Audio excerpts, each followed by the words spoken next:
Hello student, Avon study गुरु में आपका स्वागत है। मैं इफ्तिखार सर। आज बताने वाले हैं पहला चैप्टर भारतीय वन मैथ क्लास 10 का पहला चैप्टर, जिसका 81 का पार्ट 2 बताने वाले हैं। पार्ट 1 बता चुके हैं, जो व्यक्ति नहीं देखे डिस्क्रिप्शन में लिंक है, वहाँ जाकर आप देख सकते हैं।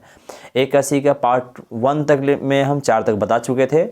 आज हम 4 के अगला है 5 से प्रूफ वाला सवाल जो भी है बताने वाले हैं। ठीक है, 5 नंबर सवाल में देखते हैं। 5 नंबर सवाल यहाँ सामने लिखा हुआ है कि सिद्ध करें कि 5 - 2√3 एक परिमेय संख्या है।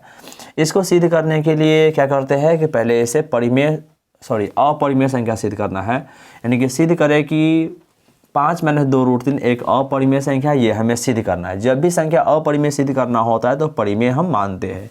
पहला पार्ट में हम इसके बारे में बता चुके हैं किस प्रकार बनाते हैं। फिर यहाँ देख लीजिए क्या करते हैं कि जिसको भी अपरिमेय सिद्ध करना होता उसे परिमेय संख्या मानते हैं। यहाँ भाषा क्या लिखते हैं कि यदि संभव हो, संभव के मतलब हुआ कि संभावना दर्शाते हैं। यदि संभव हो तो माना कि 5 - 2√3 एक परिमेय संख्या। कौन संख्या है? एक परिमेय संख्या। क्वेश्चन ये है कि परिमेय संख्या क्यों मानते हैं? परिमेय संख्या क्यों मानते हैं? क्योंकि हमें सिद्ध करना अपरिमेय, तो अपरिमेय ले लेते हैं, लेकिन अपरिमेय नहीं ले सकते। इसका कारण ये है क्योंकि अपरिमेय का कोई अस्तित्व नहीं होता। अपरिमेय का कोई अस्तित्व नहीं होता है तो परिमेय का ही अस्तित्व होता है, इसलिए परिमेय मानते हैं। अगर परिमेय आ गया तो ठीक है, नहीं आया तो अपरिमेय। ये इसको कहा था विरोधाभास का नियम। विरोधाभास के नियम का मतलब होता है कि विरोध का नियम। अगर परिमेय हुआ तो ठीक है, परिमेय जब नहीं हुआ तो क्या हो जाएगा? अपरिमेय। और इसको प्रूव करने में होता भी है कि परिमेय नहीं होता है। जब परिमेय नहीं होता तो क्या होता है? ऑटोमेटिक वो अपरिमेय बन जाएगा। इसीलिए क्या करते हैं कि यदि संभव हो तो माना कि 5 - 2√3 एक परिमेय संख्या है, परिमेय मानते हैं। आप परिमेय को सिद्ध करने की कोशिश करते हैं। संभव हो तो परिमेय संख्या मान ली। अब परिमेय का मतलब होता है कि वैसी संख्या जो P/Q के रूप में हो या उस रूप में लिखा जा सकता हो। P/Q के रूप में है नहीं, लेकिन इसको लिख सकते हैं। तब परिमेय जब माने हैं तब परिमेय का बराबर करेंगे, मतलब कि 5 - 2√3 बराबर करेंगे P/Q करेंगे। यहाँ भाषा लिख देंगे कि जहाँ P तथा Q कोई पूर्णांक है। कोई क्या है? पूर्णांक है। जहाँ P तथा Q कोई पूर्णांक है। अब भाषा में क्या होता है कि 5 - 2√3 बराबर P/Q हो गया तो सारे संख्या को लेकर चलने की जरूरत नहीं है। इसमें क्या देखेंगे? जो भी संख्या रूट से बाहर है इसके बारे में कन्फर्म को परिमेय होता है।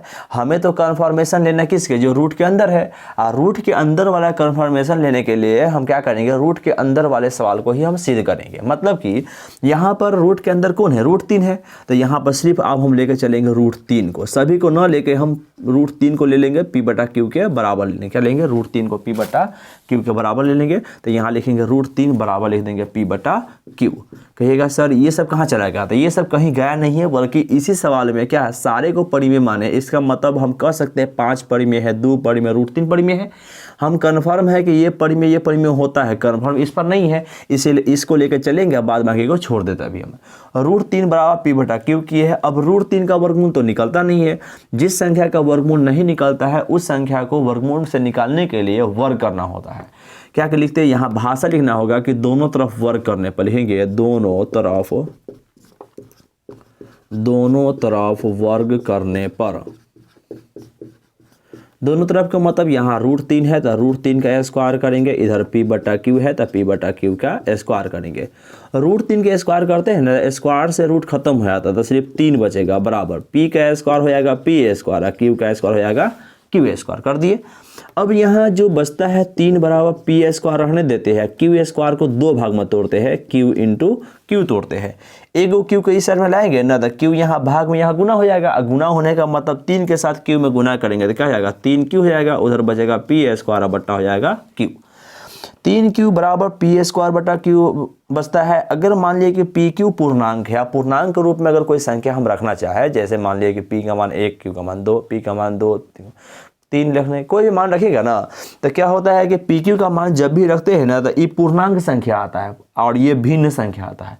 अब पूर्णांक का मतलब होता है कि वैसी संख्या जो पूर्ण अंक हो बट्टा में नहीं हो। भिन्न का मतलब होता है अंश बटा हर बट्टा में हो।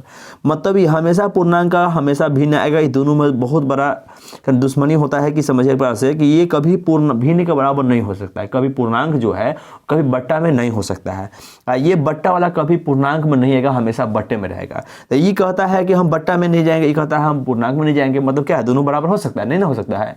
और जब दोनों बराबर नहीं होगा इसका मतलब दोनों गलत हो गया। और दोनों गलत क्यों हुआ है? क्योंकि हम परिमेय माने। आप परिमेय माने हैं इसलिए गलती हो गया, इसका मतलब परिमेय गलत है। आप परिमेय गलत है क्या आएगा? अपरिमेय। उसी को थोड़ा भाषा में लिखते हैं। इस चीज़ को भाषा में लिखेंगे गलत क्यों हुआ, तो 3 क्यों एक पूर्णांक है, तो यहाँ लिखते हैं चूंकि 3 क्यों एक पूर्णांक संख्या है या पूर्णांक संख्या है, कोई भिन्न नहीं। मतलब पूर्णांक संख्या है, कोई भिन्न तो है नहीं, तो भिन्न नहीं मतलब बटाला नहीं। जबकि यानी 3 क्यू एक पूर्णांक संख्या कोई भिन्न नहीं है। उस साइड को जो बच गया पी स्क्वायर बटा क्यू उसी को लिखेंगे। जबकि पी स्क्वायर बटा क्यू एक भिन्न संख्या है, एक भिन्न संख्या है, कोई पूर्णांक नहीं। यानी कि चूंकि 3 क्यू एक पूर्णांक संख्या, 3 क्यू क्या हुआ? एक पूर्णांक संख्या है, कोई भिन्न नहीं। जबकि पी स्क्वायर बटा क्यू एक भिन्न संख्या है, कोई पूर्णांक नहीं। पूर्णांक नहीं हुआ मतलब क्या हुआ? ये गलत हो गया। गलत हो गया तो इस चीज़ को क्या लिखेंगे कि हमारी मान्यता गलत है। क्या है? हमारी मान्यता गलत है। थोड़ा भाषा यहाँ लिख देते हैं कि हमारी मान्यता गलत है, गलत है कि हमारी मान्यता गलत है। क्या गलत है? कि हम √3 को परिमेय मान के चले हैं ना, ये क्या हुआ? ये गलत हो गया था कि √3 एक परिमेय संख्या है। √3 एक क्या है? एक परिमेय संख्या है। हमारी मान्यता गलत है कि √3 एक परिमेय संख्या है, अतः √3 क्या आएगा? एक अपरिमेय संख्या। अतः √3 एक अपरिमेय संख्या है। यानी कि अतः √3 एक अपरिमेय संख्या है। यानी कि हमें सिद्ध हो गया कि √3 परिमेय नहीं हो सकता। जब परिमेय नहीं होगा तो क्या हो जाएगा? अपरिमेय हो गया। अब यहाँ से रूल ये आता है कि जब √3 अपरिमेय सिद्ध हो गया है तो इसका मतलब 5 में 2 √3 क्या होगा? अब तो नियम क्या कहता है कि √3 के साथ अगर जोड़ घटाव गुणा भाग कुछ भी करेंगे ना, अगर परिमेय अपरिमेय संख्या का जोड़ घटाव गुणा भाग अगर कुछ भी हो तो सारा मिल क्या हो जाता है? अपरिमेय बन जाता है। इसका मतलब 5 - √3 क्या बन जाएगा? अपरिमेय संख्या बन जाएगा। तो यहाँ लिखते थोड़ा भाषा लिखना होगा कि हम जानते हैं कि परिमेय संख्या तथा अपरिमेय संख्या का, देखिए यहाँ पर साथ 2 गुना में है, 5 क्या है? घटाव में है, तो गुणनफल होगा और अंतर होगा। तो का गुणनफल तथा अंतर जो रहेगा वही लिख देंगे। गुणनफल तथा अंतर हमेशा अपरिमेय संख्या होता है। अपरिमेय संख्या होता है। अतः अब बताइए कि यहाँ तो हम कह देंगे परिमेय संख्या तथा अपरिमेय संख्या गुणनफल तथा अंतर अपरिमेय होता है। यहाँ गुना हो रहा है, ये घट रहा है। इसका मतलब क्या है कि 5 - 2 √3 क्या हो जाएगा? एक अपरिमेय संख्या है। एक अपरिमेय संख्या है। ये हो गया मेरा प्रूव्ड। ठीक है इस प्रकार। चलिए इस प्रकार जो भी सवाल रहते हैं उसमें बनाने का तरीका सेम है, इस प्रकार से बनाएंगे आगे। देखते हैं अगला सवाल, 6ठा नंबर सवाल देखते हैं।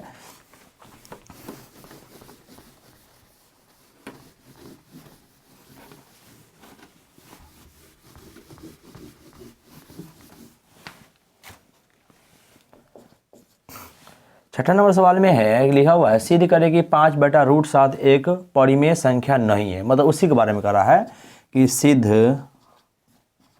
करे कि 5 बटा √7 एक परिमेय संख्या नहीं है। यानी कि सिद्ध करना है कि 5 बटा √7 क्या है? परिमेय संख्या नहीं है। अब परिमेय संख्या नहीं है तो क्या करेंगे? मानेंगे, हल लिखेंगे और मानेंगे। माना कि यदि संभव हो तो यानी यदि संभव हो लिखेंगे तो ज़्यादा बेहतर माना जाता है। लिखेंगे यदि संभव हो तो, यदि संभव हो तो माना कि 5/√7 एक परिमेय संख्या है, यानी परिमेय संख्या है। यानी कि हम मान लिए कि 5/√7 क्या है, एक परिमेय संख्या है।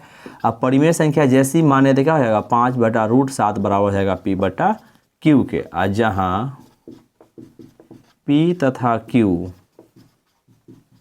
कोई पूर्णांक है, यानी 5/√7 P/Q के बराबर हुआ जहाँ क्या है, P तथा Q कोई पूर्णांक है। जैसे ही पूर्णांक हो गया, अब क्या होगा कि यहाँ पर रूट के अंदर कौन है, सिर्फ √7 बचा हुआ है, तो क्या करेंगे, √7 बराबर हो जाएगा P/Q के। सेम तरीका, पैटर्न वही रहेगा, दोनों तरफ वर्ग करने पर लिखेंगे, दोनों तरफ वर्ग करने पर, दोनों तरफ वर्ग करेंगे, √7 का स्क्वायर करेंगे, इधर है P/Q का स्क्वायर करेंगे। √7 का स्क्वायर मेरा कितना हो जाएगा, रूट से स्क्वायर खत्म तो सिर्फ 7 बचेगा, P का स्क्वायर P स्क्वायर और Q का स्क्वायर हो जाएगा Q स्क्वायर। यहाँ 7 रहेगा, P का स्क्वायर रहेगा, Q स्क्वायर को लिख सकते हैं Q/Q। अब ये Q इस साइड में लाएंगे तो क्या हो जाएगा, 7Q हो जाएगा, इधर बचेगा P²/Q। भाषा वही, 7Q एक पूर्णांक संख्या, भिन्न नहीं, ये भिन्न है, पूर्णांक नहीं। यहाँ लिख देंगे चूंकि 7Q एक पूर्णांक संख्या है, कोई भिन्न नहीं, जबकि P² एक भिन्न संख्या है, भिन्न संख्या है, कोई पूर्णांक नहीं। क्या हुआ कि दोनों तो नकारात्मक हो गया, यानी कि ये पूर्णांक संख्या भिन्न नहीं, ये भिन्न है, कोई पूर्णांक नहीं। जब वो दोनों आपस में बराबर नहीं है, मतलब क्या, हमारी मान्यता गलत हो गया। तो वहाँ भाषा में वही लिखेंगे कि हमारी मान्यता गलत है,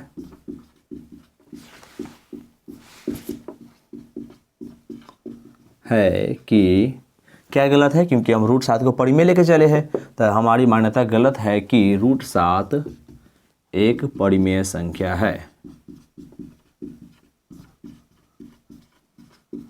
हमारी मान्यता गलत है कि √7 एक परिमेय संख्या है, अतः √7 क्या हो जाएगा, एक अपरिमेय, अतः √7 एक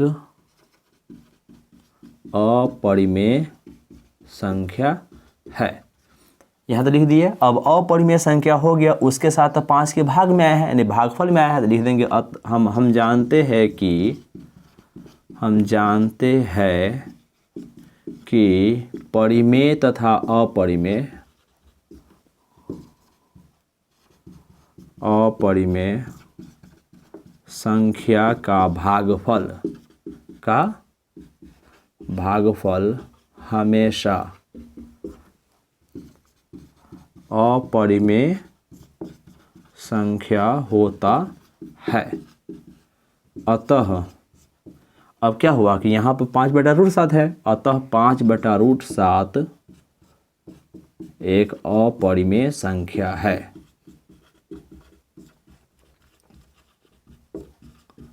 अब देखिए, 5/√7 को अपरिमेय सिद्ध करना था, तो यहाँ पर हम प्रूव लिख देते, लेकिन हमको क्या कह रहा है, 5/√7 परिमेय संख्या नहीं है। अब परिमेय संख्या नहीं का मतलब क्या हुआ कि परिमेय अपरिमेय न हो गया। आज जब ये अपरिमेय है तो परिमेय नहीं है, तो दोबारा अतः लिख देंगे 5/√7 एक परिमेय संख्या नहीं है, परिमेय संख्या नहीं है। ये हो गया प्रूव्ड। क्लियर है? बनाने का प्रोसेस सेम है, उसी प्रोसेस से पूरा बना देंगे सवाल को। ठीक है, चलिए अब अगला सवाल बचता है 7वां नंबर।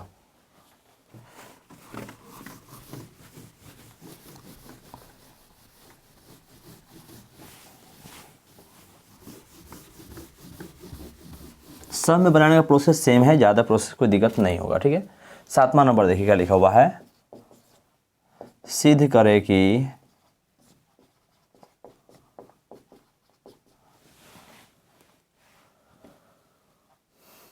4 - 5√2, 4 - 5√2 एक अपरिमेय संख्या है। अपरिमेय संख्या है। क्या करेंगे, सेम तरीका, पहले हल लिखेंगे। यदि संभव हो तो माना कि 4 - 5√2 एक परिमेय संख्या है। यदि संभव हो तो माना कि 4 - 5√2 एक परिमेय संख्या है। जैसे ही परिमेय माने तो P/Q करेंगे, तो 4 - 5√2 बराबर हो जाएगा P/Q। क्वेश्चन लिख देंगे जहाँ P तथा Q कोई पूर्णांक है। P तथा Q कोई पूर्णांक है। यहाँ क्वेश्चन बंद कर देंगे। अब क्या करेंगे, सेम तरीका कि जो रूट के अंदर उसको लेकर चलना है, तो रूट के अंदर 2 है, लिख देंगे √2 बराबर, इसीलिए √2 बराबर हो जाएगा P/Q। क्या करेंगे, दोनों तरफ वर्ग करेंगे, लिखेंगे दोनों तरफ वर्ग करने पर, इधर √2 है तो √2 का स्क्वायर कर देंगे, इधर P/Q है तो P/Q का स्क्वायर कर देंगे। √2 का स्क्वायर करेंगे, स्क्वायर से रूट खत्म, तब बच जाएगा सिर्फ कितना, 2 बच जाएगा। इधर P का स्क्वायर Q का स्क्वायर हो जाएगा Q²। सेम तरीका, P² रहने देंगे, Q² को Q लिखेंगे। Q यहाँ आएगा तो क्या हो जाएगा, 2Q बराबर P²/Q। ये कई बार आ चुका है। ये लिख देंगे 2Q एक पूर्णांक संख्या कोई भिन्न नहीं, जबकि P² एक भिन्न संख्या कोई पूर्णांक नहीं। लिख देंगे यहाँ पर, चूंकि यहाँ पर Q था, सॉरी 2Q था, 2Q एक पूर्णांक संख्या है, एक पूर्णांक संख्या है, कोई भिन्न नहीं, जबकि P² इधर है ना, तो जबकि P² एक भिन्न संख्या है, एक भिन्न संख्या है, कोई पूर्णांक नहीं। यानी कि 2Q क्या है, एक पूर्णांक संख्या भिन्न नहीं, ये भिन्न है पूर्णांक नहीं, मतलब दोनों आपस में बराबर नहीं है। इसका मतलब क्या है कि हमारी मान्यता गलत हो गया। तो यहाँ वही लिखते हैं कि हमारी मान्यता गलत है। कि क्या गलत है, क्योंकि हम √2 को लेकर चले हैं, तो √2 परिमेय हो, क्या है, गलत है। तो हमारी मान्यता गलत है कि √2 एक परिमेय संख्या है, एक परिमेय संख्या है। अतः √2 क्या हो जाएगा, एक अपरिमेय संख्या। अतः √2 एक क्या है, एक अपरिमेय संख्या है। अब √2 अपरिमेय संख्या हो गया, तो √2 के साथ ये गुना में है, ये घटाव में है, तो मतलब गुणनफल तथा अंतर। तो यहाँ लिख देंगे हम जानते हैं कि परिमेय तथा अपरिमेय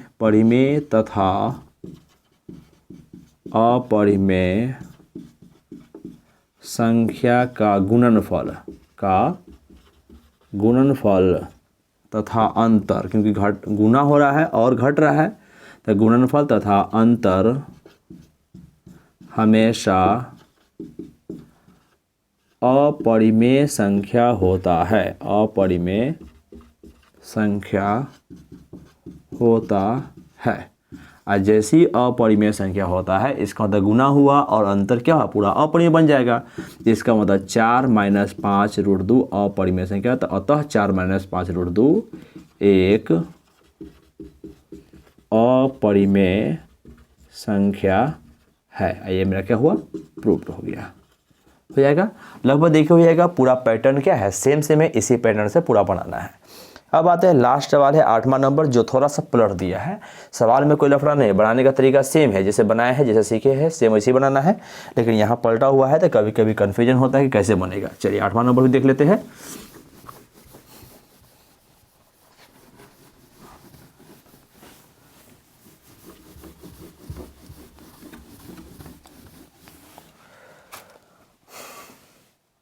आठवां नंबर सवाल में क्या लिखा हुआ है कि सिद्ध करे कि 2√3 - 1 एक अपरिमेय संख्या है। मतलब सवाल को थोड़ा सा इस साइड में लिख दिया है कि सिद्ध करे कि 2√3 - 1 अपरिमेय संख्या है।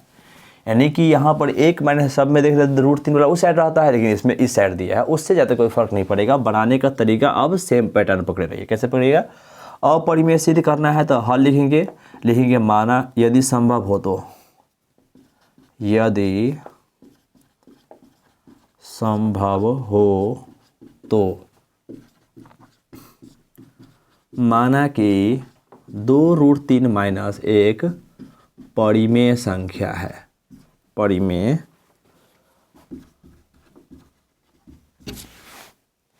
संख्या है, यानी कि हम परिमेय संख्या मान लिए तो क्या करेंगे? परिमेय के बराबर करेंगे तो 2√3 माइनस 1 बराबर हो जाएगा P/Q, जहाँ P तथा Q कोई पूर्णांक है। कोष्ठ बंद कर दिए। चलिए, जैसे ही 2√3 माइनस 1 बराबर P/Q की है, इसमें देखेंगे कि 2 तो संख्या बाहर है, ये एक बाहर है, लेकिन अंदर कुल रूट के अंदर √3 है। तब क्या करेंगे? सिर्फ √3 को लेकर चलेंगे। मतलब कि यहाँ क्या है कि √3 क्या हो जाएगा? P/Q के बराबर हो जाएगा। √3 जब P/Q के बराबर हो गया है तो क्या करेंगे? दोनों तरफ वर्ग करें। क्यों? क्योंकि √3 का वर्ग निकलेगा नहीं। लिख देंगे दोनों तरफ वर्ग करने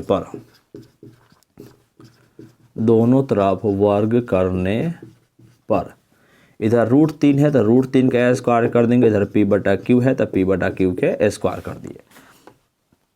√3 के स्क्वायर में क्या हुआ? स्क्वायर से रूट खत्म, बचेगा 3। P का स्क्वायर हो जाएगा P स्क्वायर, Q का स्क्वायर हो जाएगा Q स्क्वायर।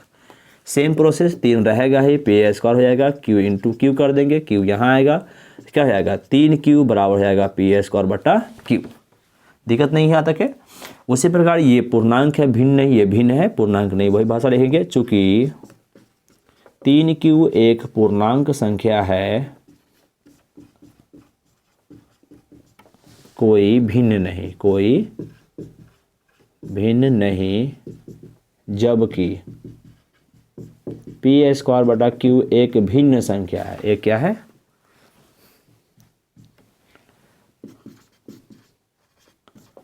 भिन्न संख्या है, कोई पूर्णांक नहीं। क्या है कि 3Q एक पूर्णांक संख्या है, कोई भिन्न नहीं, जबकि P स्क्वायर बटा Q एक भिन्न संख्या है, कोई पूर्णांक नहीं। इसका मतलब क्या है कि हमारी मान्यता गलत है। तो यहाँ वही लिखते हैं भाषा में। देखिए, सब प्रश्न लगभग सेम लग रहा होगा आपको कि हमारी मान्यता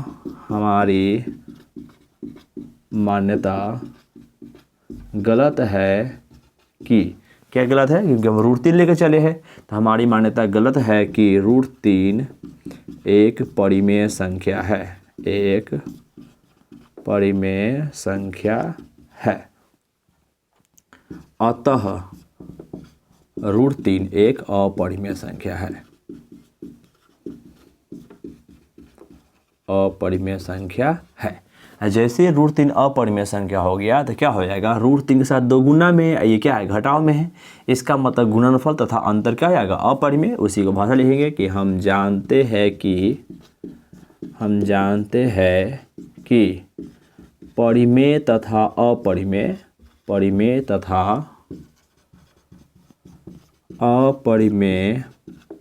संख्या का गुना हो रहा है और घट रहा है, तो लिखेंगे गुणनफल तथा अंतर। तो गुणनफल तथा अंतर हमेशा अपरिमेय होता है।